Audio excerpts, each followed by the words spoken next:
guys, it's Katie here. If you are unfamiliar with me, I am the Katie behind all of the patterns at Katie DeGroff Knits, the host of the Katie Knits podcast, which you are currently enjoying, and creator of all of the other videos you will find here on my channel.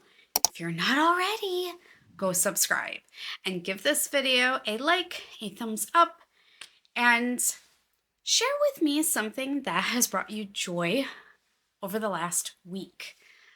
There's yet even more badness in the news, and it just seems like we cannot get away from it. And we have no choice but to create our own joy and happiness out there. So, enough of that. Today for me is Thursday, February 5th. Had to check on that. And it's been a week. Just putting that out there, it's been a hell of a week. My week is not going to be over until probably tomorrow night, and I can't wait. I literally cannot wait. Sunday cannot come soon enough, and Saturday, I swear, all I'm doing is baking sourdough bread, and I don't even know what I'm going to do. I may run away or just immerse myself in like my sewing machine, or just park myself on the couch with some knitting and say, fend for yourselves, people, because it's been a week. So, but anywho, this is podcast number 23. Crazy. And before we go any further, I want to introduce you to our wonderful sponsor for today's podcast, Bob and Brad. They reached out and sent me their HandPro portable hand massager to review. So Bob and Brad reached out to see if I would like to review their HandPro portable hand massager. And I was already familiar with their products because in mid-December I purchased the weighted neck heating pad after seeing it reviewed on several different podcasts that I watch. It lives next to our couch and we use it 3 to 4 times each week. I jumped at the chance to review the HandPro portable hand massager. Personally, I suffer from carpal tunnel and Raynaud's syndrome, which affects the nerves in my extremities, particularly in my hands. Over the past 6 to 8 months, I've noticed that I have started having direct hand pain and discomfort. This led me into looking to massages and exercises that I can do at home to try to alleviate the stiffness and pain I was experiencing. If you're unfamiliar with the company Bob and Brad, they have been working in the physical therapy field for over 20 years. They design products from a standpoint of knowing what will benefit individuals at home. The HandPro portable massager comes with a carrying bag, charge cord, gloves, if you'd like to put on lotion prior to using the device, and a manual massage tool for in-between use. The HandPro will hold a charge for 3 to 4 hours of use depending on the settings chosen. The device uses a USB-C charger, and I don't know about you, but we have one in every room of our home. When the device is plugged in and charging, the light will pulse green and then stay solid green when it's fully charged. There is literally zero learning curve to using the HandPro.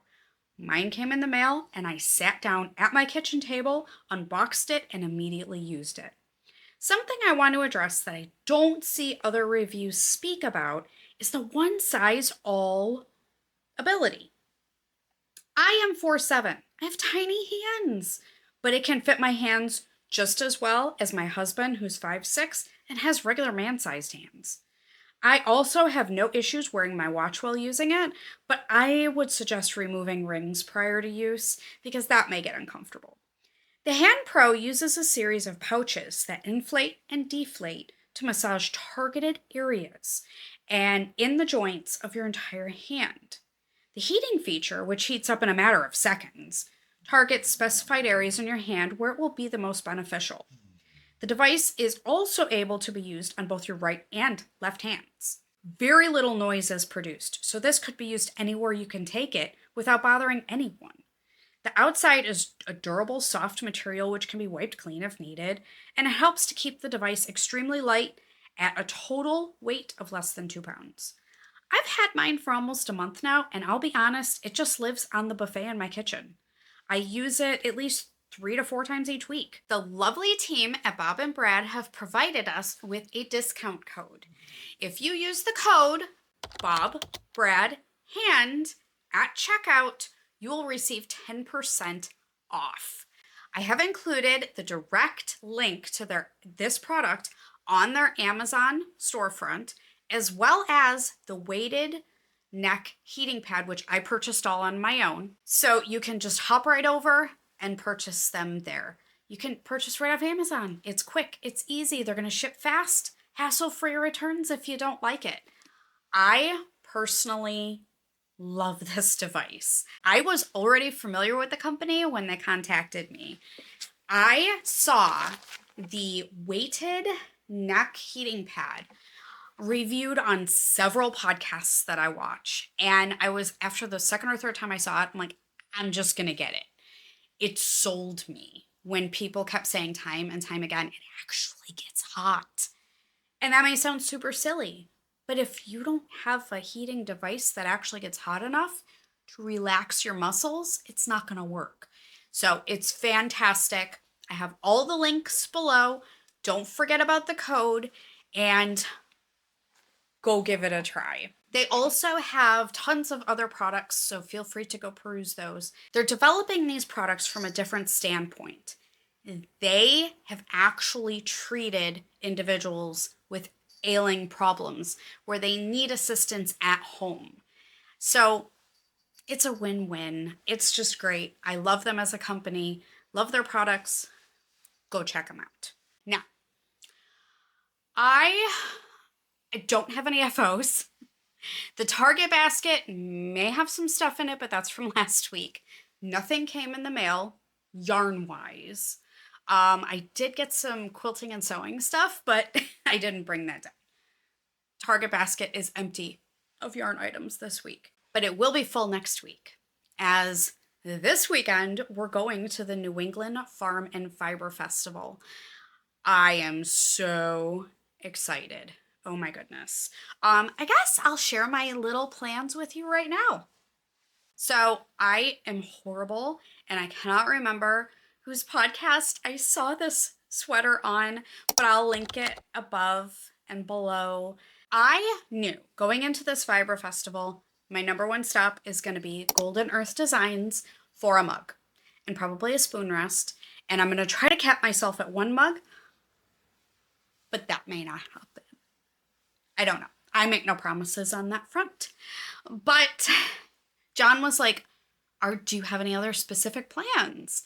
And I didn't. I didn't want to plan a whole thing out like I did for Rhinebeck and Indian Tangled. This is a much smaller event than those. And coming back from that, I don't want to overwhelm myself. But I did find a project I want to shop for. So as I mentioned before, can't remember whose podcast this was on, but I probably should take notes to go by, but yeah.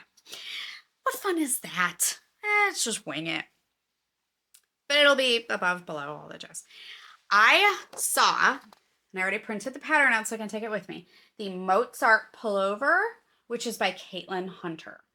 Look at how delicious that is. Oh my goodness. And I'm so happy I printed this out because it also saves me having to like screenshot the pattern and insert it into this video. So I can just do this. So I've wanted a workhorse of a piece that I could just throw on and it'd be nice and roomy and just go. So I am first gonna hit up Golden Earth Designs for my mug. Then I'm looking at Upland Fiber Co. They're debuting a new base this weekend, and I think it just might be perfect for this. So I'm gonna give that a go. So that's my project-specific plans. Then I have just a couple of ideas of little things I want to look for, but I'm gonna see what's there. I'm gonna see what sparks my fancy in the moment. I think that's going to be just as fun as planning ahead. So we'll see. And of course, like I literally haven't gotten changed since I came home. I had to take Beasley in for his doctor's appointment today. Just his regular yearly stuff. But then over the weekend, he decided, well, he didn't decide to do anything. He didn't do it on purpose. But the ice and the snow is so chunky outside, he kind of cracked a toenail. So that just so happened, it hasn't bled since Sunday, but that just so happened to open up when I was sitting in the waiting room at the vet's office. So they took care of him, snip, snip, stop the bleeding, and he's good. And they were like, he didn't even care. He's such a good boy. And he's laying over there, and then the other one's laying over here, and the girls made him a freeze bone to have later. So, and of course they made Michael one too, but he'll get his little treat later. Okay, no FOs. I did very little work this week. So the only two things I'm going to show you are what I actually did significant work on. So first, what in the world is going on here? Everything is all tangled up. Living in a bag from Katie's Randomness is my Harlow hat. And if you caught last week's episode, everything's all tangled up, you'll saw where I randomly accidentally decreased like 3 inches back and failed to notice it for 3 inches. Who doesn't realize that? Like, my stitches are evenly split on the needles. How did I not realize that? Anyway, I did add the stitch back in, and I was debating fixing it, but I decided I would like it to be as good as it can be. And I did already ladder back once on this because I had a float that went on the wrong side. So I laddered back. And I haven't fixed it yet, but I wanted to show you how I laddered back in Brioche. That makes the most sense to me. This is what makes sense to me in Brioche. So all the way down here, like literally probably 3 inches, I accidentally decreased. And so I laddered back all the way down, and it was a knit stitch. So I put the knit stitches, both strands, because every stitch in Brioche is made up by 2 strands, onto a yellow light bulb marker. And I had re-added the knit stitch way up here. So those are knits. Those are also in yellow. Then I realized that I couldn't fix it without dropping the purl stitch next to it. So those are all in orange. So every 2 strands in that little section of the stitch are marked off. So I am going to have to just go all the way down to the bottom, figure out how things look, and work my way up on the missing knit stitch. And then I will come back and work my way up on the purls. Or I may do all of each row at one time. I'm not sure. I'm going to see how it works out. But I do want this to be as nice as it can be, so I'm going to fix it. I know I originally said I wasn't going to, but and I did ladder back and put this aside because I don't need to block this. I do want to wear it on Sunday, but I don't need to block it. So I can do this at any point this weekend, and I'll still have it for Sunday. Because once I get this done, there's just a couple more rows, and then I do my decreases. And it's good to go, and I can throw it on my head and wear it. So that is my Harlow hat. But priority number 1 that I've been working on is my Finch sweater. Specifically, my holiday one. So, last time you saw this, I had some sleeve work to do. Everything, all knitting, is done. I did redo the neckline. I put in a rolled neck, which I'm gonna go over how I modified tacking down the rolled neckline to kind of help keep the stretchiness. I also have every single note in or on my Ravelry project page. which is linked below. You can go check that out. But my neckline, ideally, I would have loved to pick up 4 extra stitches, but it fits and it's good. And I kind of have to make my necklines tighter because my neck is so small. So I feel like if I make my necklines too big to fit over my head too easily, then they're big and drapey around my neck, and I don't like that. So I prefer the tighter neck. Anyway, I picked up less stitches than it calls for, and then I worked the 2x2 ribbing for 30 rounds, folded it over. The knit columns are picked up and tacked down with the knit stitches from the first round of the ribbing. Then I used Jenny's surprisingly stretchy bind off, just yarn over. I just knit the purls and then slip both of those over to bind off the purl stitches. So every 2 stitches is tacked down. Every other pair of stitches is tacked down. So I tacked down my knits only. Purls are just stretchily bound off. That way, it ensures nothing is tight and it's just as stretchy as the ribbing is. I am so happy with this neckline. It fits perfectly. It looks great. The flat neckline was just a little too flat. It was just not enough. I just needed a little bit more. So super thrilled with this. And I have seamed up one whole sleeve and one whole side of the body. I don't even know what a mattress stitch is. I think I know what it is. I didn't really care to learn. You know, tisk, shame on me. I did what I thought made sense to me. And I think that this, I mean, right here, right now, unblocked, you can kind of see the seaming. But in the grand scheme of things, you really can't. So, and it's great on the sleeve. That's it. I did do a different rate of decrease on the sleeve because my arms are a lot smaller. And I started with less stitches picked up. So those are again on my Ravelry project page. But I did do a different rate for those. What I'm doing for seaming, and I have this other side just tacked together with light bulb stitch markers when I was trying it on. So I have all these ends from all my stripes, and I am seaming each stripe with the ends of that color just to ensure that you don't see anything. So, and because it's knit flat, I have ends on both sides.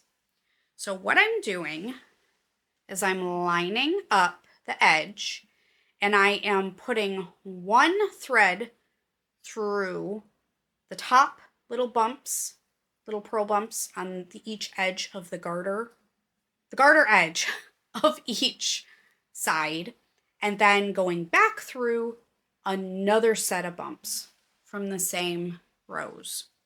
I hope that makes sense. And I'm doing it very loosely, but not loosely enough that it's gonna spread open. So if I show you, my gosh, where the heck is my damn sweater? It's not, that's a terrible one. It's not gonna spread open. And once it's blocked, you're really not gonna see anything. Everything's gonna even out and it'll be just fine. So it's like 98% done.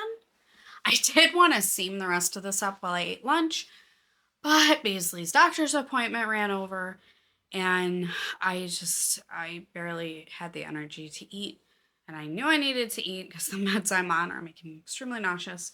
So yeah, and as you can see, I didn't even get changed because we're going to eat dinner when John comes home and then go out and do grocery shopping. So we only have one place to go to tomorrow because then he made dinner reservations for us, which I'm so eternally grateful for, but I'm so tired. I'm so tired. This week has been a beast. But I will have this done to wear on Sunday. I'm so, so happy with it. I will give you all of the stat breakdown next episode, cost and the yarn I have left over, which, speaking of that, I am so proud of myself because I estimated what I was going to need using a smaller needle, so a tighter gauge, one size bigger. I did a really, really good job. I'll give you all of those details and statistics next episode. And you'll get to see me model this because I am so tired. I don't want to try it on. I did post a few photos, which I'll insert here on my Instagram stories, and everybody loved it. But I'm like, I'm so tired. It's been such a crazy week. Oh my goodness. But that will be garment number 2 for me already this year. I am counting Elizabeth's because technically I did finish it this year. But what else do I have to show you? The Target basket is empty, like I told you. I really haven't had a chance at all to work on any one of my socks. And my Funfetti mystery knit along. I am falling so behind on that. Oh my gosh. I am through repeat 1, but yeah. I just haven't had the time to sit down and actually work on it. So I'm going to seam my Finch up tonight. I think I'm going to steam block it. I really would like to actually submerge it and wet block it, but it's never going to dry by Sunday. It's winter time. Our house is cold. It's not going to dry. So I think I'm just going to steam block it, and that'll be the quick way out that I will get what I need, because I don't necessarily need to pin it and stretch anything out. So I just need to smooth things out. So I think steaming will be good for this situation. I did, however, last weekend make a cheddar jalapeno sourdough loaf, which we're going to take a moment right now to enjoy. And I greatly despise this when the kids send it to me, but we're going to enjoy some sourdough ASMR.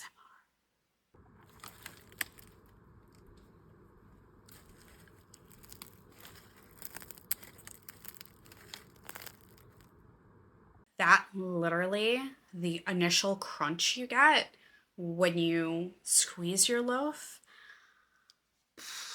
it's magical. Oh my gosh, it was really, really good. I used fresh jalapenos. Next time I'm going to use twice the jalapenos, twice the cheese, but you could taste the fresh jalapenos throughout the whole thing. I started adding them when I did my stretches and folds, and right after my coil folds, I started adding it in.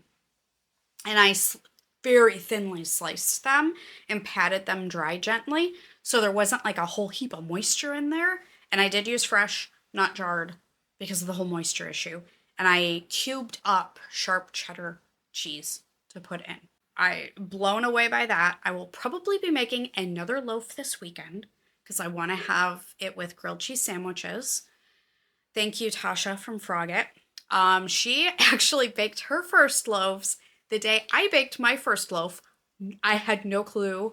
I knew she was getting into sourdough making, but I didn't know she was baking on the same day I was. So it was kind of cool. But anyway, she gave me the idea for using it in grilled cheese sandwiches. So super quick dinner. It's going to be super delicious. Can't wait for that. And I am going to make my cinnamon sugar chocolate chip loaf this weekend too. So if you follow me on Instagram, you'll get a sneak peek of all those. But I can't wait to dig into those.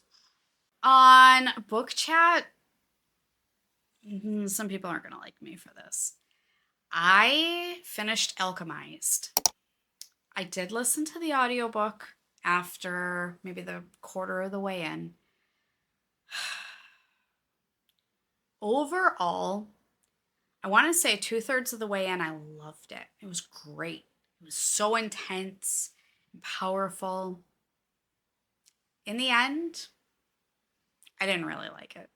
Like overall, encompassing everything, taking everything into account.